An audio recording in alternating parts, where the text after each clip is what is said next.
Good day mga katropa. Itong mga nakikita ninyo ngayon ay mga yellow golden back Neo Caridina shrimp. Wow! Naka-standby lang sana tong mga ito para pang out na, pero hindi kasi kinuha nung napakahusay na nagpa-reserve. Sinasabi ko na nga ba, doon pa lang sa start ng convo may red flag na ako. Pero oops, hindi po dyan ang topic natin tungkol ngayon, kundi nga dito pa rin sa mga Neo Caridina na yellow golden back. Na yun nga, kikwento ko na lang Pang out na sana tong mga to, kaso nakita ko na lang bigla na yung iba pala ay meron ng dinadala sa kanilang mga ilalim ng tiyan na mga itlog. So yung isa nga dyan, nauna nang nag-hatch So itong nakikita nyo ngayon, pangalawa na ito. Kaya pag napanood ni Boy Reserve itong video na ito ay siguradong hinayang na hinayang siya sa kanyang hindi kinuha na pina-reserve. Pero sa totoo lang po, actually hindi po ako nag-a-out ng mga Neo Caridina na merong daladalang eggs sa tiyan nila, kasi possible po na pagdating sa buyer o pagdating sa panibagong tank ay ma-stress ng mga female at ma-drop lang nila ng hindi nasa tamang oras yung mga itlog na yon.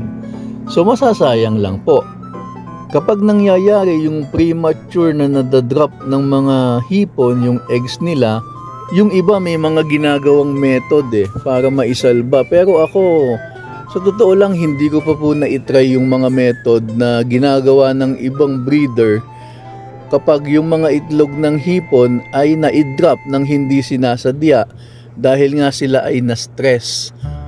Although na-share ko na sa inyo dati ang breeding steps ng mga Neo Caridina shrimp na ito, ay pag-usapan pa rin natin bilang reference sa mga bagong nakakapanood pa lang ng video natin. Mula adult stage nila, magsisimula ang breeding process. After 25 to 35 days, pero usually around 1 month, ay magke-carry na sila ng mga nakikita nyong eggs na yan na fina-fanning nila o pinapaikot sa ilalim ng tiyan. Around 30 to 35 days o kulang-kulang isang buwan hanggang isang buwan yan ay idadrop na niya yung mga eggs na yan dahil mapipisayan dyan. Usually yung pagdadrop na sinasabi is kusang humihiwalay yung mga maliliit na shrimplet na yan sa katawan ng nanay kapag ready na sila.